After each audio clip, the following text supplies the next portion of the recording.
So, I watched the world's greatest assassin, reincarnated in another world, as an aristocrat, Mother Mary. That is a name and a half, but this show is awesome. Very, very cool. I wanted to talk you guys ear off about it. Also, quick thing before we get into this, we normally have this series kind of laid out in a way that's kind of like 5 series in one, or I'm telling you if there's a season 2. I'm just kind of amalgamation, smashing everything together until it kind of works out. I wanted to separate it, so this is just going to be us gushing about the show, talking about the things that happened, and also the cleverness of it in greater detail. So, I'm not talking about if there's going to be a season 2, although there's probably going to be. But yeah, be patient with me. I just want to talk to you guys about this show. I just finished watching it, and oh my god. First things first, this show is incredibly interesting. Like, the way that it sets up everything at the very beginning is, I love that part of it. They actually go and they take some time and care in the beginning to kind of feed yourself in the future, essentially, which is really, really cool. But for those guys who are just wanting to be a part of the conversation but don't have any idea what kind of crazy we're about to get into, well, the name of the anime is basically the idea, but it's this killer, insane assassin man who's just deadened, who's numb, who is like accepted that he is forever going to be a tool to be used to do everyone else's bidding. He gets killed by the people that help forge him into said tool, and he's given a opportunity to basically reincarnate into a fantasy world with swords and magic.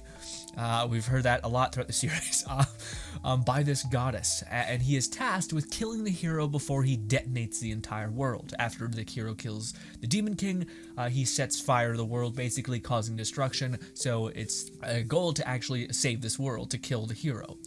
And it's funny because this is a main character that is like incredibly smart. That's something that they make apparent throughout the entire process, because he's a 40-year-old man who's lived his whole life assassinating people and like finding ways to, you know, go undercover and all these crazy things. Anyways, so he takes up the mantle of this goddess's request, essentially saying, sure, I'll kill the hero, I guess, but he does really smart things where he's like, do you want me to kill him? Because like he apparently, because when he died, he basically got his emotions back, because like they deadened them when he was being trained or something. So he finally gets his emotions back, so he's kind of like, I don't want to be a tool for these fucking people who want me to just kill whoever I want. This is bullshit. I want to live my life for me. Now I got this other lady, goddess, whatever, trying to tell me to kill more. I'm not sure this is the life I want to live anymore. But it's cool because he's like, hey, do I have to kill the hero, or would you be okay with me being like having another way to save him and just making it so that the negative result never took place? And she actually says, yeah, that's fine. But there's some sussy shit going on with the goddess where I'm like, I don't know if it's fine. I don't think it's fine. I think she's gonna be pissed if you deviate.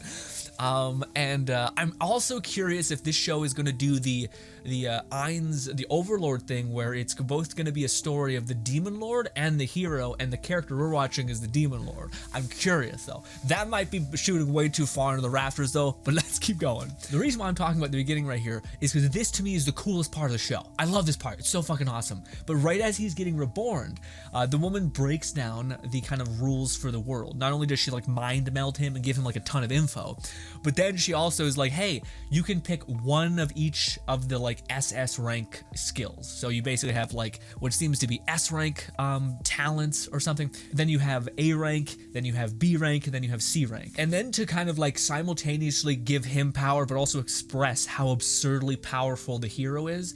The hero is born with all 5 of the S rank skills. And there's like, it's like a 1 in 100 million, a 1 in 100 million chance that somebody's born with an S rank talent.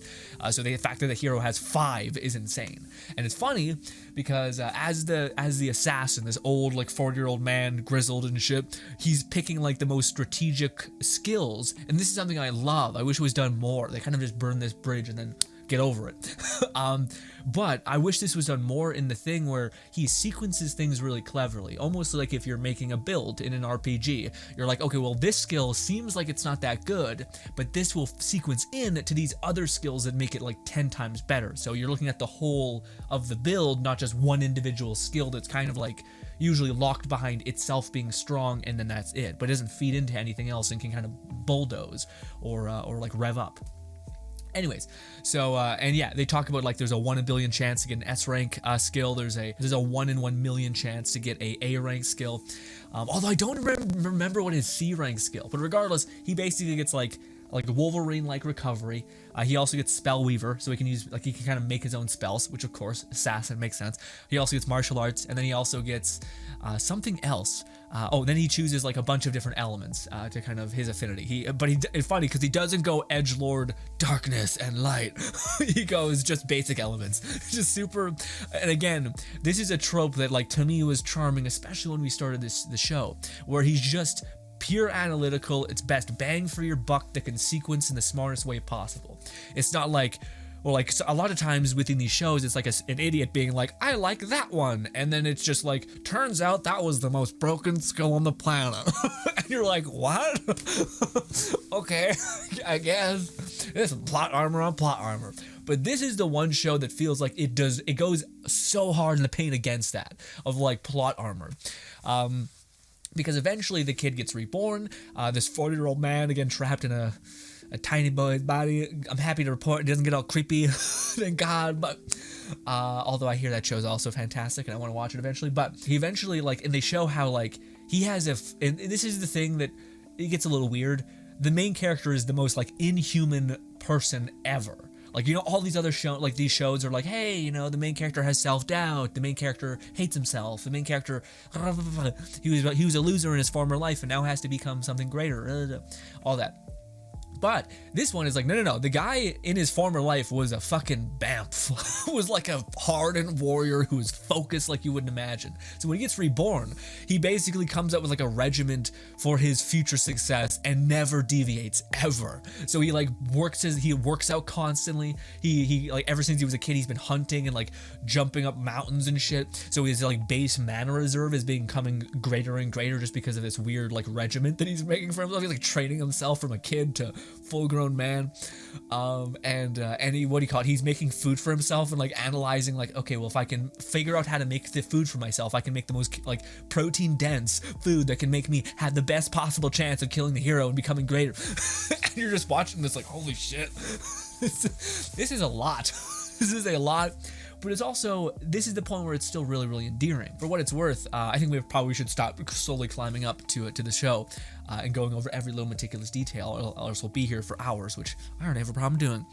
But one of the things that the show does to me that I think is like paramount, that's really, really interesting, is the fact that we just talked about it. It's the fact that the main character is like a 40-year-old man who has been emotionally restrained his whole life. Order is like the only thing that he kind of has.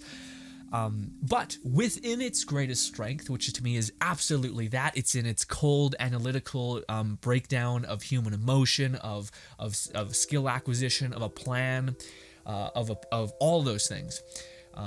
With that being said, that is one of the best parts of the show. He's an assassin, right? But that's also the worst part of the show. And this is something that became apparent when I started watching, or when I was first watching the show, I was like, is this like a contender to be with like the top 3, you know, Reincarnated Slime, Shield Hero, and Overlord? Like just these fucking bangers of shows that just have, like, they execute so well, as well as Reincarnated Jobless. I'm sure some people were like, fucking chuck that bitch up there because it's amazing. I haven't watched it yet, but the one thing that I think stopped it from doing this, that stopped it from becoming a mainstay, but it's also, I don't want it to change. If that makes any sense, just because what it does is stuff that those shows do not do very well at all. Well, Overlord comes close, but the notion of, when I'm watching the show, I was really enjoying it at the beginning. I was loving the coldness to it, the kind of like analytical nature to everything.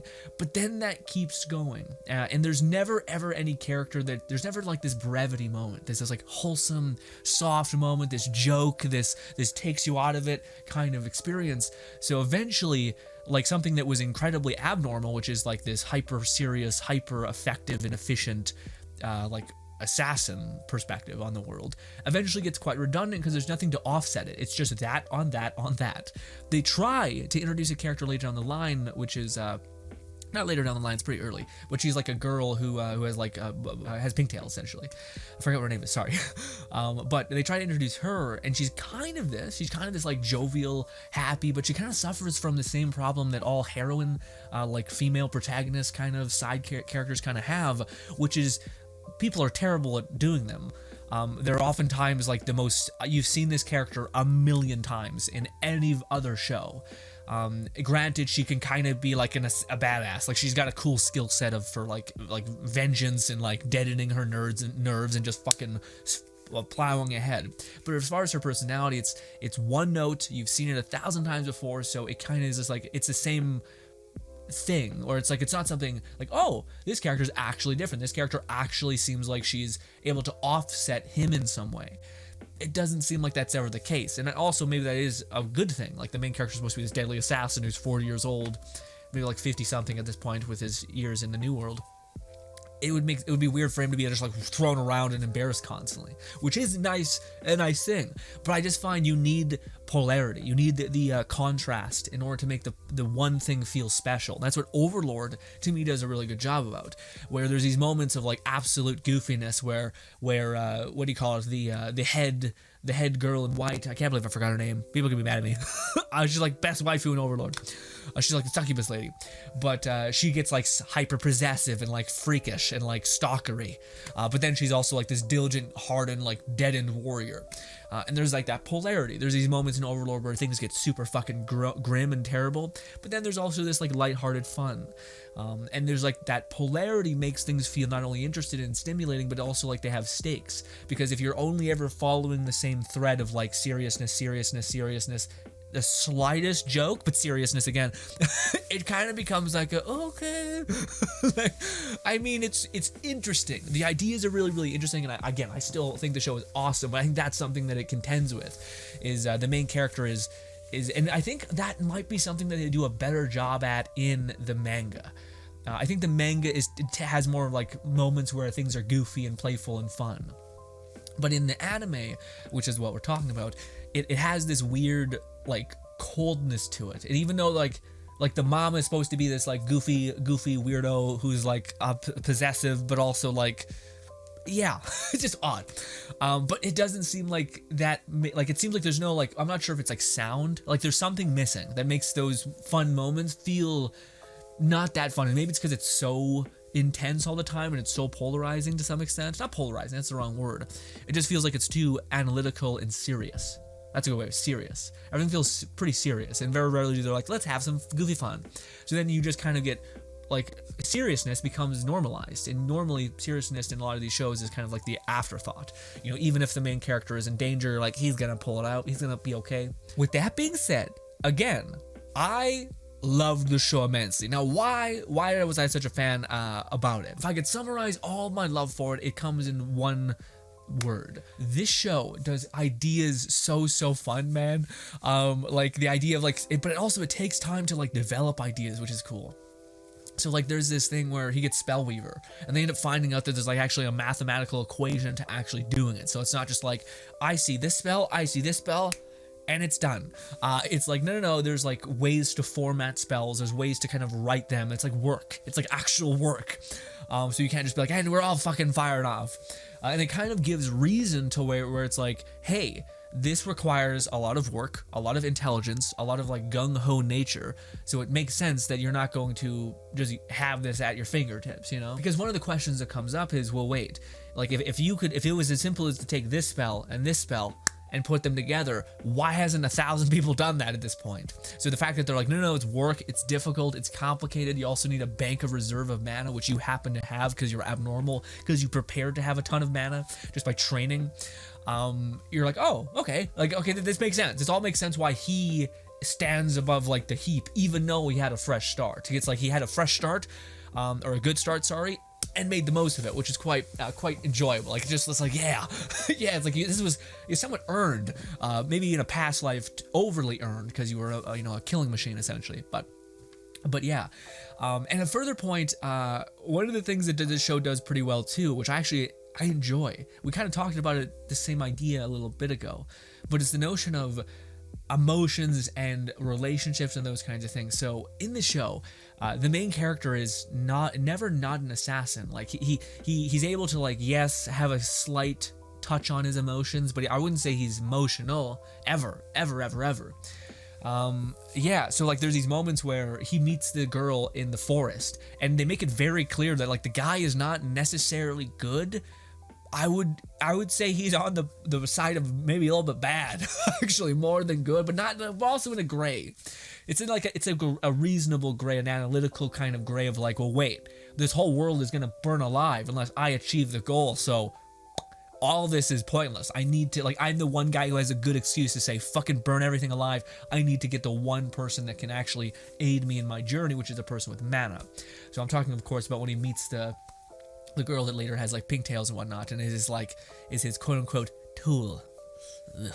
Anyways, he ends up finding her, and he ends up, like, it's funny because he does this throughout the entire course of the show, where he finds these people that have mana and have potential. And he invests in them, and he also is very honest about being like, I'm manipulating you. I'm going to tell you this. I'm going to do this because eventually in the future, this will create a groove in your mind that shows me that, or shows you that I'm not only an ally, but I'm someone that you need. And I'm going to give you reason. I'm going to give you all of these things.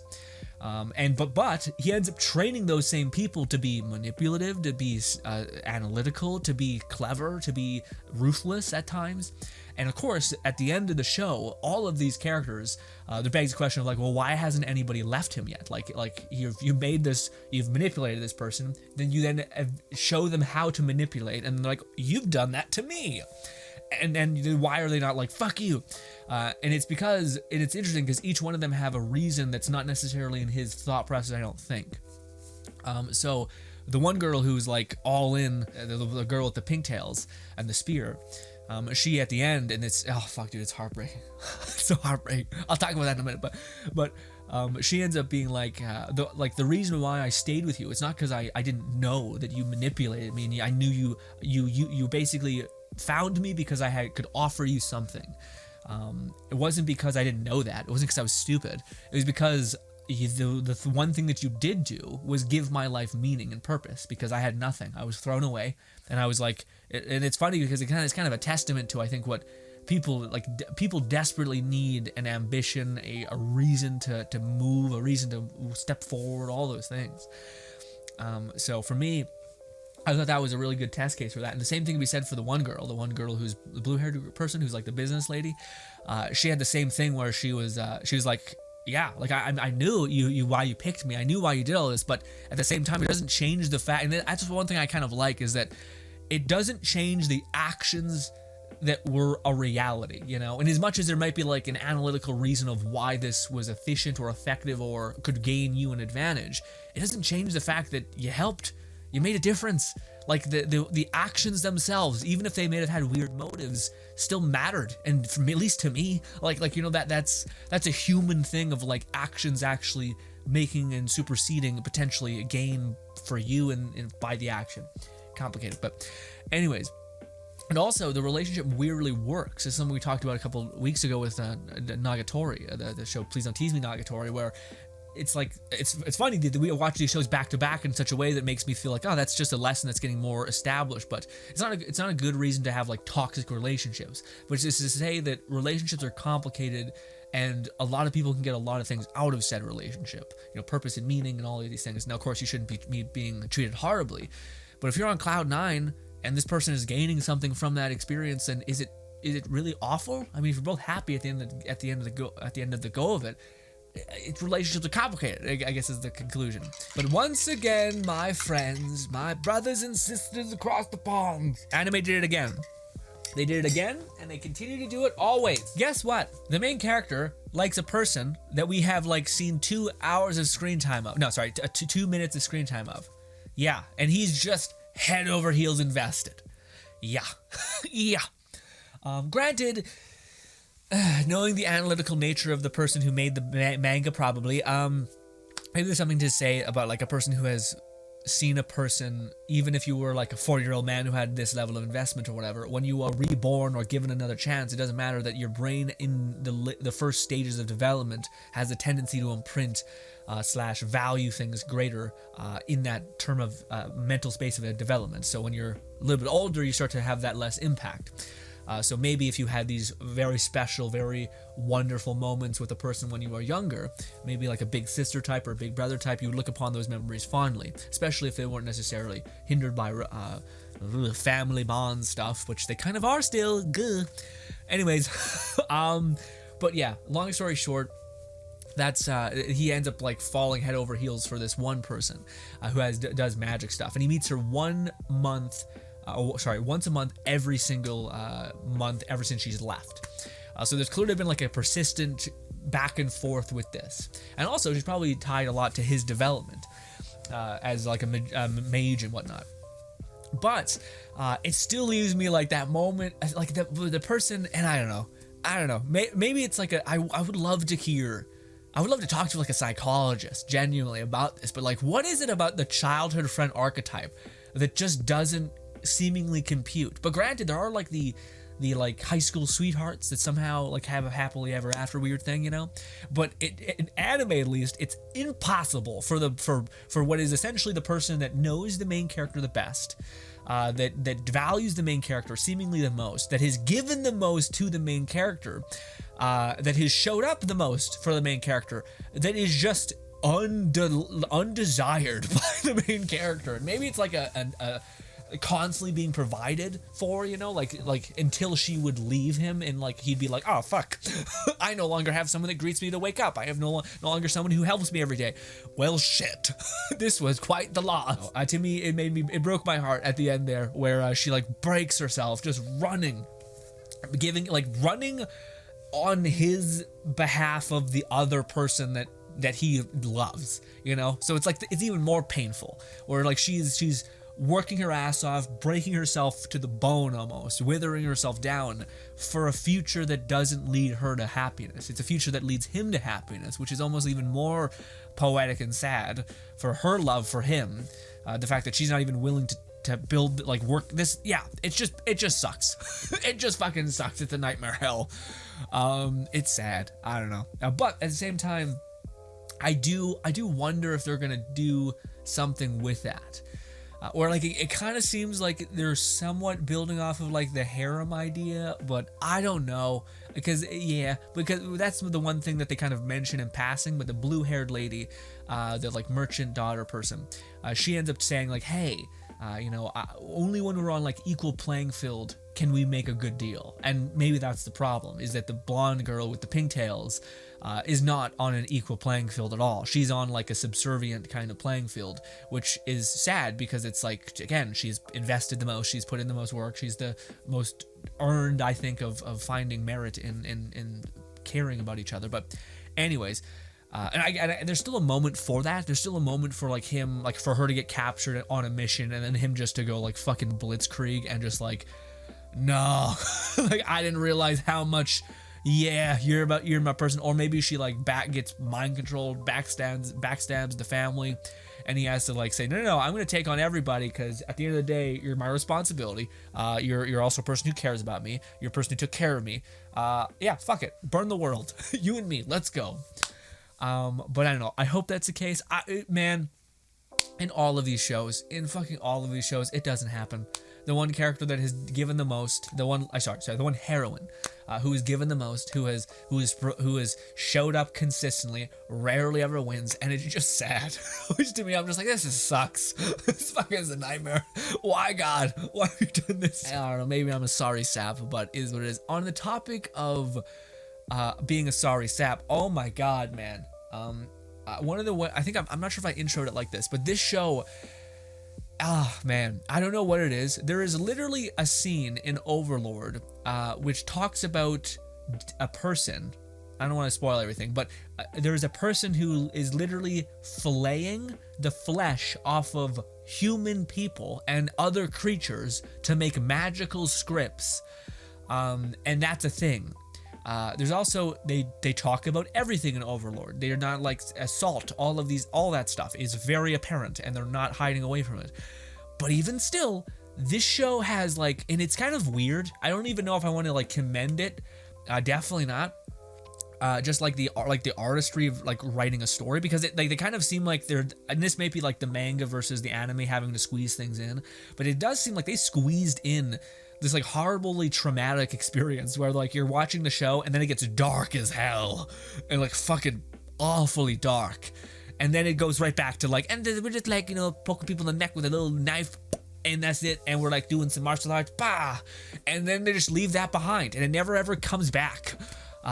Yeah, and it wasn't even like a moment where it was like, this was something that, like, you know how in Drifters, when the katana samurai guy finally sees the demonstrous nature to some of the humans, like doing horrible things to the elves, and he's kind of just like, we're gonna kill all of them, we're gonna annihilate all of them, no chill, burn them all alive. So he has this like perception of his warrior code that gets kind of smashed, and he's like, nope, fuck it, dead, everything's dead, everything's murder, everything here is not worth living, murder, murder, murder.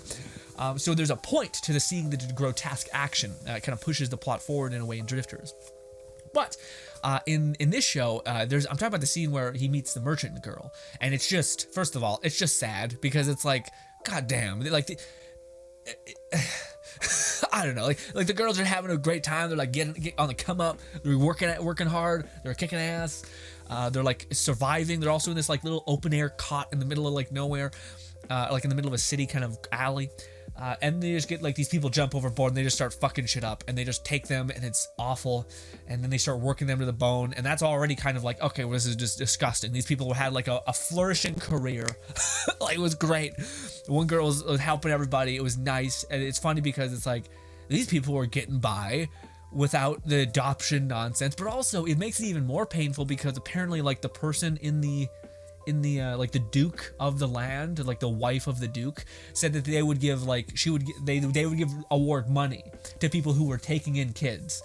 So of course it's like a very wholesome request, like that's trying to be nice, trying to like require like less kids on the street and all that shit, and we'll give you like, you know, food and help to raise them. But that was just monopolized in a horrible way by horrible people. And it was just like, how can something so fucking wonderful and nice, a good sentiment, be so corroded and corrupted by monsters? Anyways, the one thing that like, the one thing that wrecked me, man, was like, there's a lot of horrible stuff in that scene. I don't even want to go too much into it, but just the one scene, like there was a scene where I think it's the blonde girl. She's sitting on like a pile of fucking sacks in the farm, and there's like blood, dude. And it's just like, oh my god. And then she like fucking tears up her face. Fuck me dead. It's just the worst, horrible nightmare. Anyways, and yeah, it's funny because like I mentioned the whole Overlord like filleting human flesh, awful, but not like that. That's like, there's something about that that's so horrific. It's not even like, especially when it was like, it was so consistent. It was just like everything, it happened to all of them. It was also like the corrosive feeling of like, this person is clearly a good person, the blue-haired girl, but is just in such a place that she can't do it. Like she can't not do it in a way, or she'll die, or get like, or herself would get harmed. So it's like it's just a fucking horrific nightmare across the board. And to me, that's where I hunger, especially in moments like that, for an actual beautiful moment. And they kind of have that, but like, to me, it would have been awesome for the main guy to then and there take all of the girls in, but that's just not the story, nor is that the nature of the character, which I understand. The character's like analytical. He's like, no. I mean, I took care of the bad guy, you know, and I need this person because she has mana. That's why we're doing this. Moving on.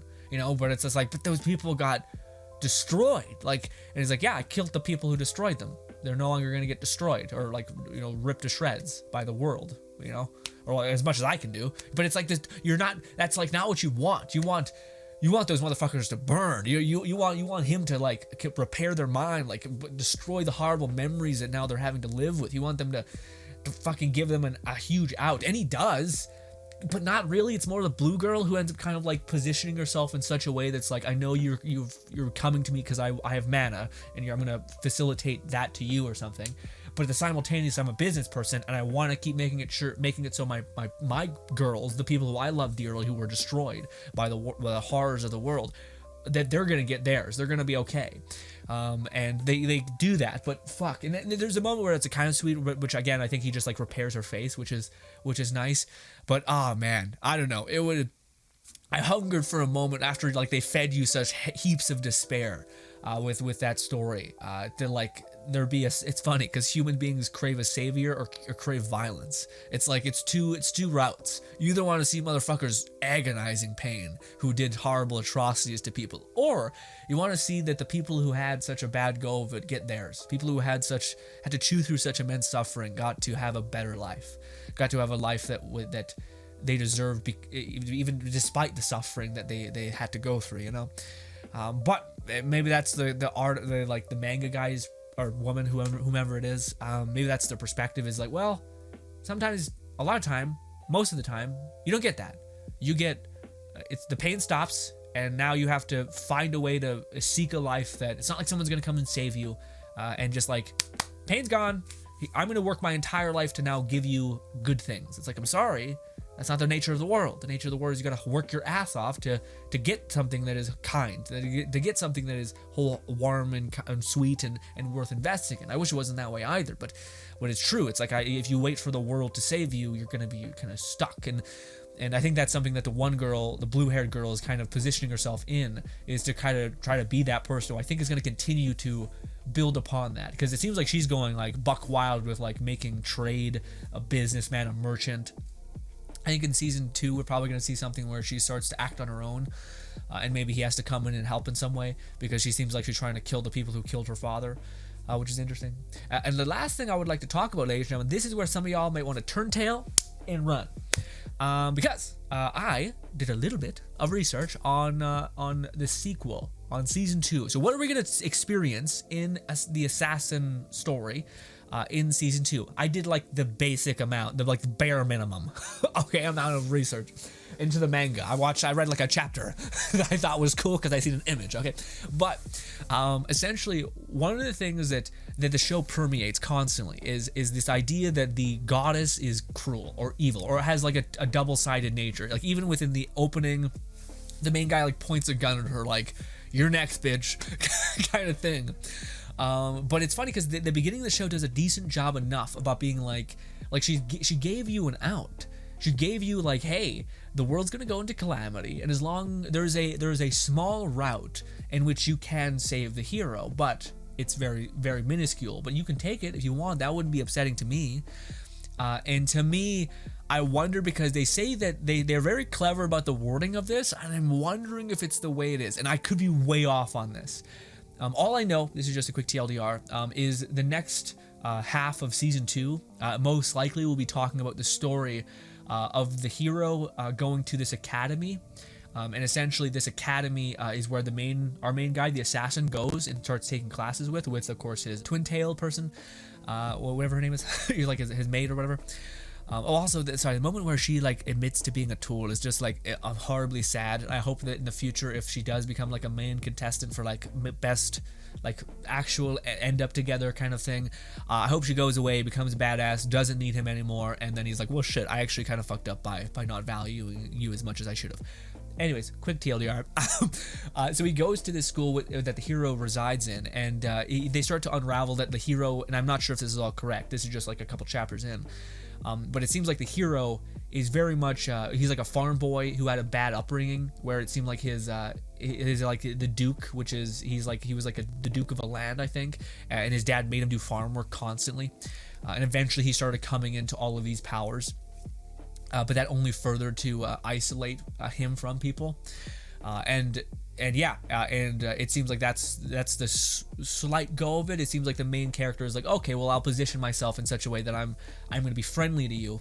But I think what ends up happening is the main hero looks at him like, he idolizes him, like, holy shit, you're not afraid of anything, you don't doubt yourself, you're so great, and I think what it seems like what they're doing is they say, and this is what she said, and this could be bullshit. I have not read this much into the manga. I just breezed by a couple things that I wanted to save my curiosity.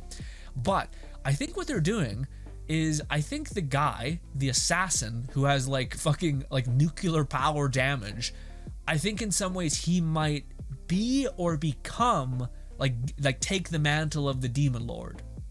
I think. Because they specifically say the hero, after defeating the demon lord, goes and like turns the world into ruin, and to me it makes me think, oh, and they've already established that the main character, like the assassin guy, is able to deduce that the main hero is probably has no friends. People isolate from him because he has so much power. He also had a horrible upbringing. His parents didn't really love him, but now that he has powers, I'm sure they're like using him to their advantage. So he already has this kind of like seeded background that's kind of not favoring humanity, despite him being in that position. And I could see that being the way the story unfolds. Is like, actually, this is a story of how this goddess resurrected the Demon King. I don't think this is their intention. I think the goddess is just trying to find a Demon King candidate, and I think that's what this actual story is. Which, if you think about it, like, the world's deadliest assassin is given the job to kill the hero before he can like kill the Demon King, but I think it's because the Demon King is the assassin or is the reborn person. And yeah, when somehow, some way the Demon King dies, even if it's not at the hands of the hero, that's his best friend. The Demon King is the hero's best friend, and he's in, of course, with the main hero, they make it really clear that like the kingdom hates the heroes because they're the most powerful thing in the world, in this whole fantasy world. So they're like terrified of this thing running amok. Like they think it is like a destructive bomb walking around. At least that's what it seemed like.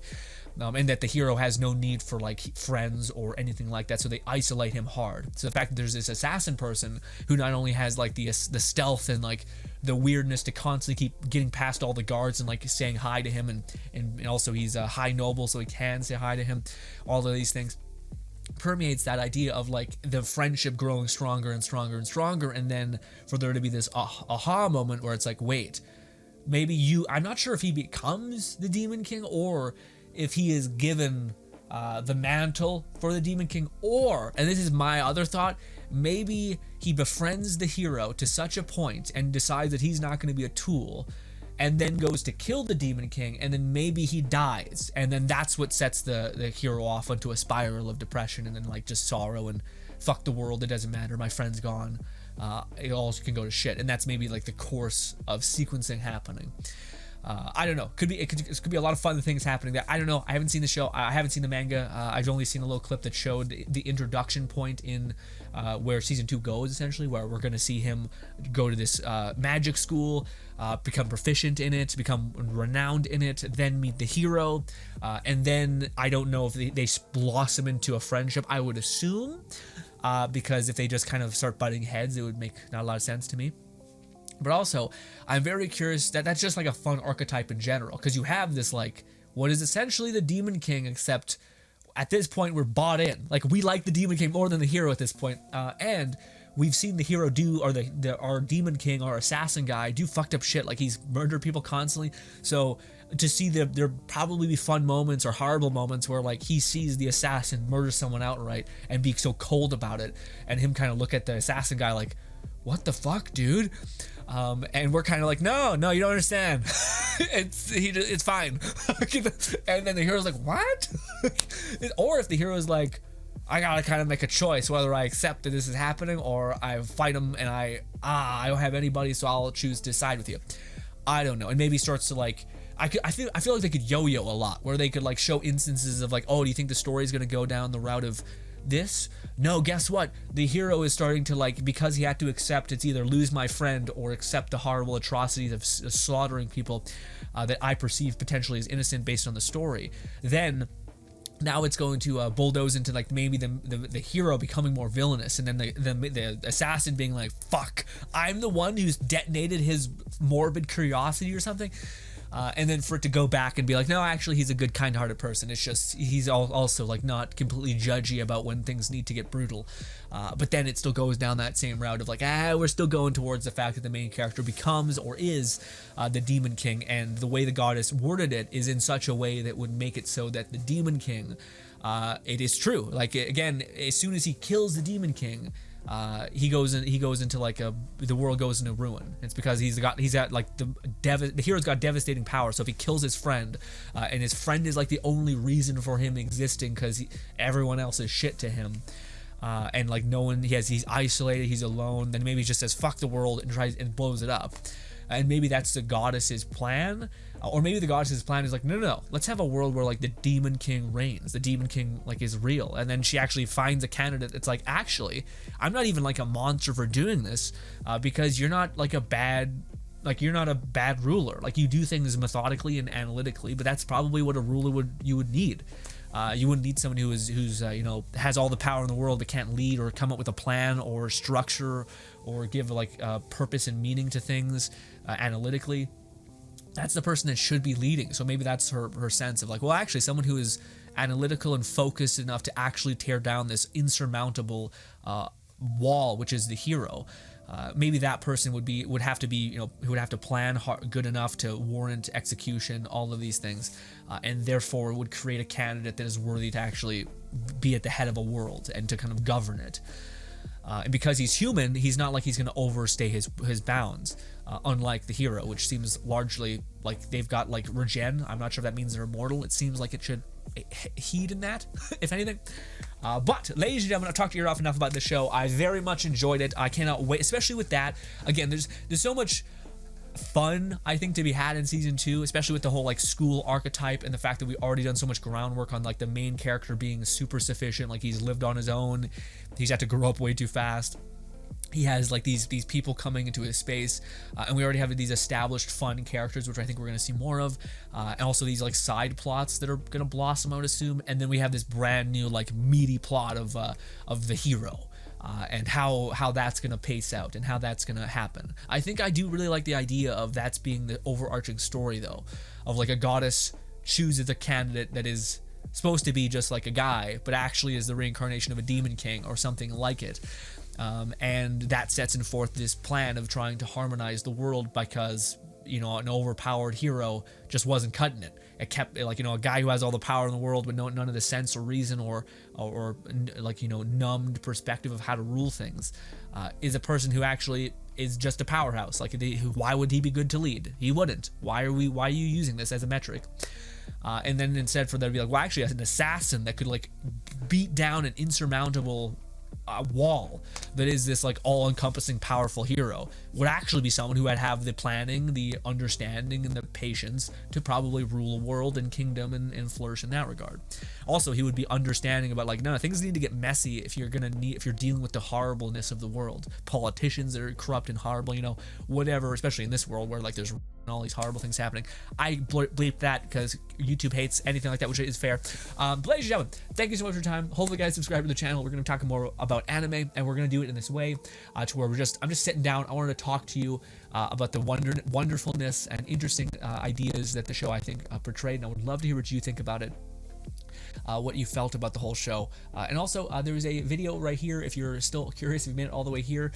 This is a video series that we're going to start doing that's in conjunction with this, which essentially is just is this show for you? And me going through all the things that I think people who like certain traits within anime, if they like those things, they'll probably like this show.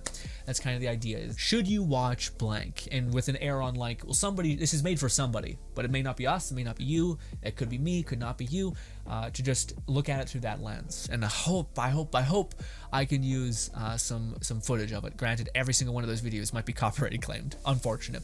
But ladies and gentlemen, thank you so much for your time. Hopefully you enjoy the rest of your day, and goodbye, my friends.